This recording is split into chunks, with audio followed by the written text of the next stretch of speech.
This is my last one as well. Last one for today. I'm not gonna post no more today. This is this is an interesting one. I wanna talk about this briefly, very briefly. I just wanna put this out there, let people know.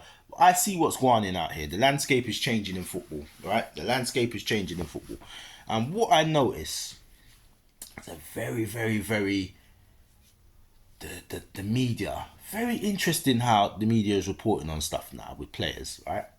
So, for example, a couple years ago, no, let's go back. Sterling, when Sterling wanted to move from Liverpool, right? He wanted to move. He wanted to move for better opportunities, right? We weren't winning titles, and he wanted to move. I think Liverpool is the greatest club ever. I just love the club, right?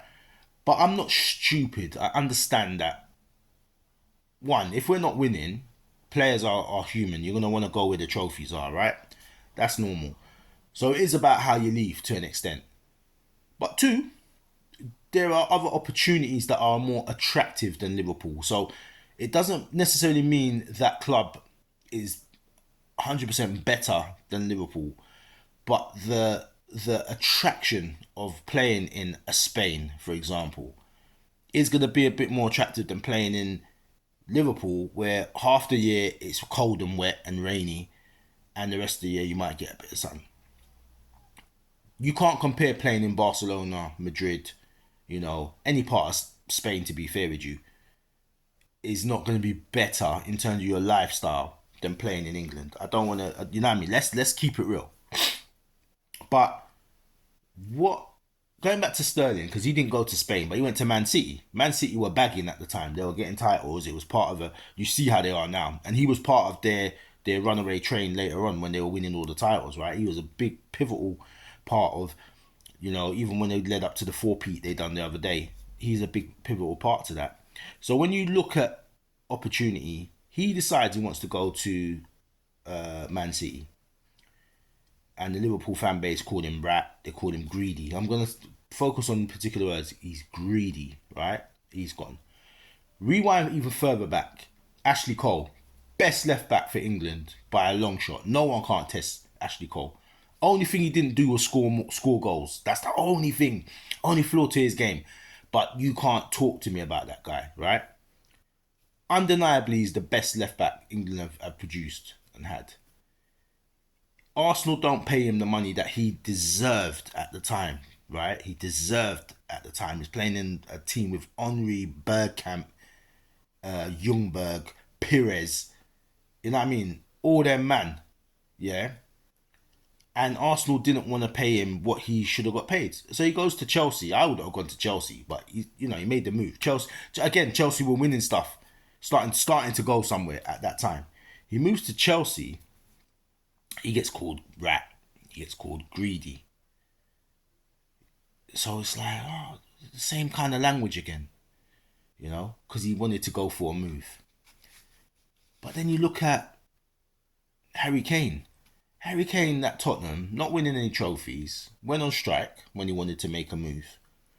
Harry Kane, he needs to progress. He needs to, he needs to go somewhere where he can win trophies. Now he deserves it. He deserves it. But he's never called a rat for going on strike, ever. He's still the England captain now. He's never looked upon as someone that's shady. When he dives to win penalties, it's clever play, really clever play. But he's not a rat. He's not greedy. But he's gone to Bayern Munich now. He's left Tottenham in the lurch technically. But then Tottenham won the title with him gone. But for him, it was he needed the move. So when he went on strike to go to Man City and that didn't happen, he was reintegrated back into the team, reintegrated into the media. The media didn't talk about him being a rat or anything no more. Didn't happen. Rashford, manager's talking to him funny, doesn't deal with him right. The club doesn't deal with him right. He tries to make moves for himself. He's lazy. He's greedy. He thinks too much of himself. He's an upstart. He needs to know his place. Pogba, when Pogba was a World Cup winner, comes to Man United, top baller. When he's complaining about the standards of the team, he gets called lazy.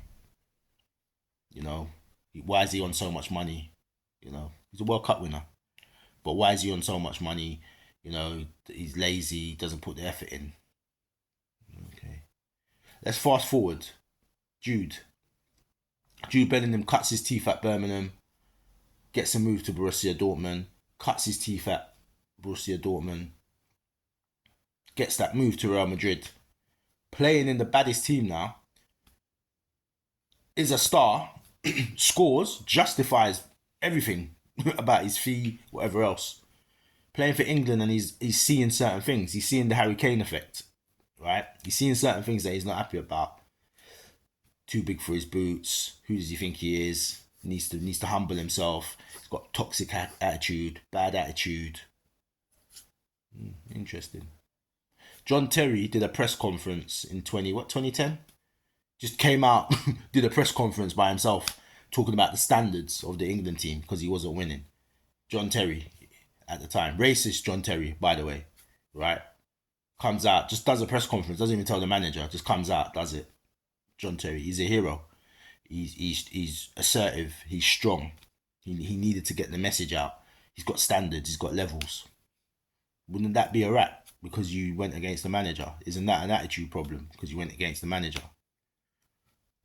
Grealish, rolling out of bars, drinking, crashes his car, goes out in COVID. Got to find him the right club now. Pep's not treating him right.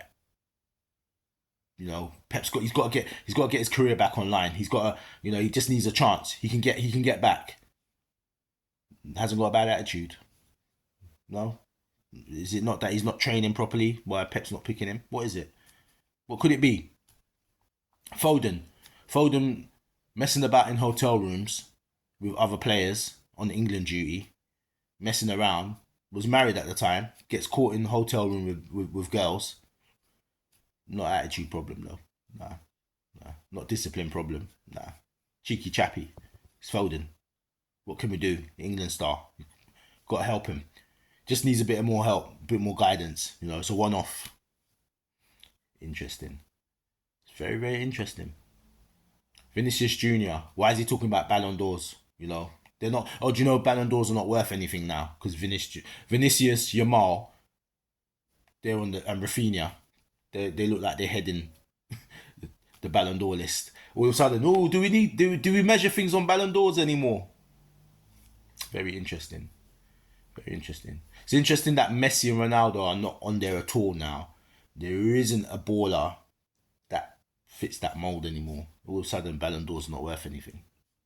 It's very, very, very interesting. Just food for thought. That's all I'm doing with this video.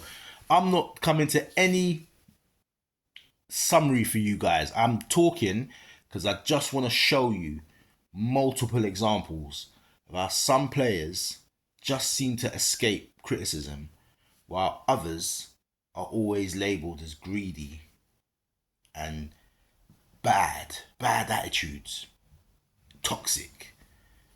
Interesting. But they're all doing this, they all seem to be doing the same thing. Gaza, back in the day, Gaza can go around and get drunk and rope other players in. He was a good crack. That's what everyone said. He's a good crack. You loved him to be around. He's a beautiful member of the squad. The same behaviour, if Vinicius does it, or if Trent does it, or if Bellingham does it, or if Rashford does it, it's toxic. It's the same antics in the same profession. I'm trying to work out what could it be that's so different. And I've mentioned players from different clubs on purpose. So I've done the Tottenham, but I've done the Man City. I've balanced it out. I've done Real Madrid. So it's not that it's an elite club or a lesser club. What can it be? Wonder. You know what I mean? Answers on a postcard. Work it out. It's funny. Just interesting. Just thought I'd share all of that. And if you don't believe what I'm saying, just check it out. Just check it out. Check out all the news clips. Check out Grealish in particular. Check out Grealish, and you'll find the odd story. And you'll find they'll throw the book at him for certain stuff. But it's the rehabilitation bit that I like. It's the way that someone like him you can do something, but they're willing to give you a chance.